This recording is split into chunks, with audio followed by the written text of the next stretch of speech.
The graveyard shift at booth 9 pays double, and now I know exactly why nobody keeps the job for more than a week. I took it because I needed the money, and I didn't ask questions. That was the first mistake. There would be others. Interstate 90-something. A stretch of highway so far out that the map just labels it unmaintained. One booth, one attendant. Cars come through, you take the toll. You lift the barrier, they go. The supervisor who hired me, I only ever heard him on the phone, never saw a face, told me 3 things. Take every payment. Never leave the booth before dawn. And don't count the cars. I should have asked about that last one. The first hour was nothing. A truck. A minivan with a sleeping family in the back. Headlights swimming up out of the black. Coins warm in my palm. The barrier lifting. Red taillights shrinking to nothing. The desert on either side was so dark it felt like the booth was the last lit thing left on Earth. Just me, a radio that only caught static, and a little heater humming at my feet. Then the money started coming in wet. A sedan rolled up around 1 in the morning. The driver didn't look at me. He held out a fistful of bills, and when they touched my hand they were cold, not winter cold, cold like something pulled up out of a river, damp, heavy. I almost said something. But he was already pulling forward, and the barrier was already up, though I don't remember raising it. I set the bills on the counter. A little puddle spread out from underneath them and just sat there.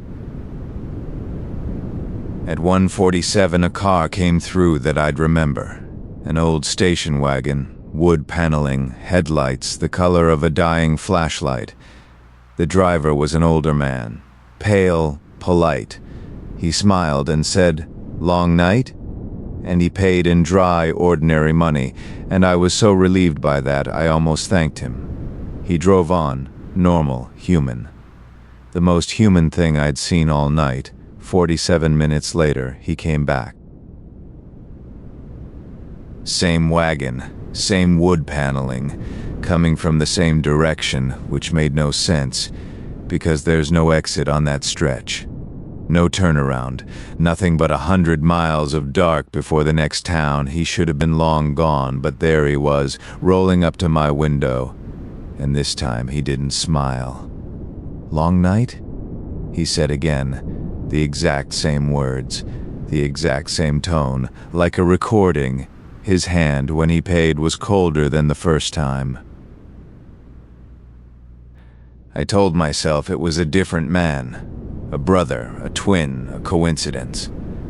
I told myself that for 47 minutes until the wagon came through again, and I couldn't tell myself anything anymore because his face had changed, not moved, changed.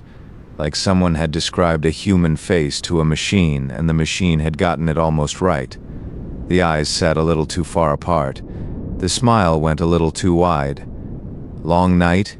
he said, and the voice came from somewhere behind the mouth. Not from it. I didn't take his money that time. I just stared, and the barrier lifted on its own, and he drove off into the dark, and I made the mistake I'd been warned about. I started counting the cars.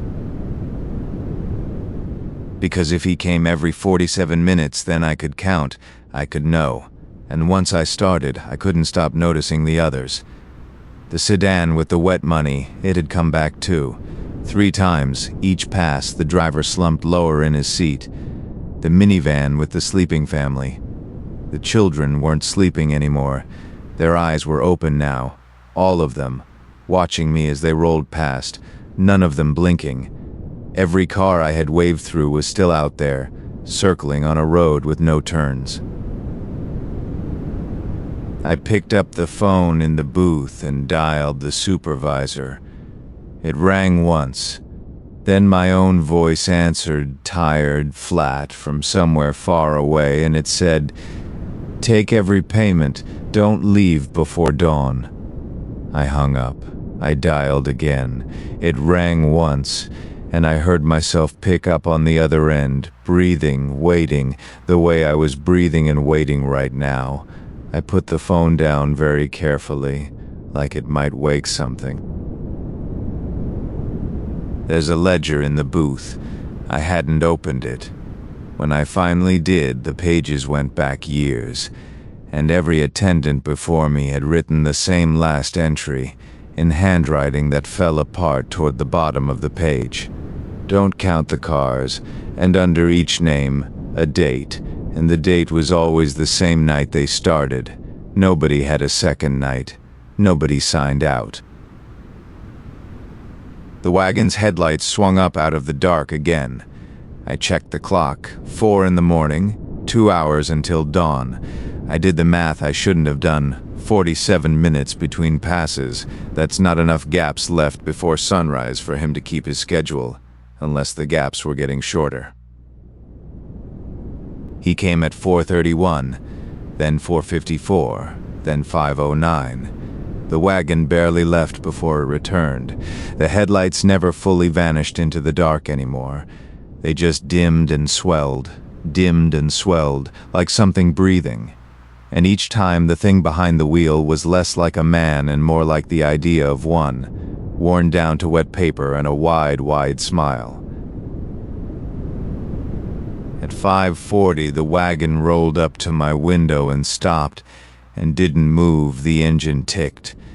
The headlights breathed, and the driver turned his head all the way around, further than a neck is meant to turn, to face me, and he said in my supervisor's voice, the voice from the phone, "Long night?"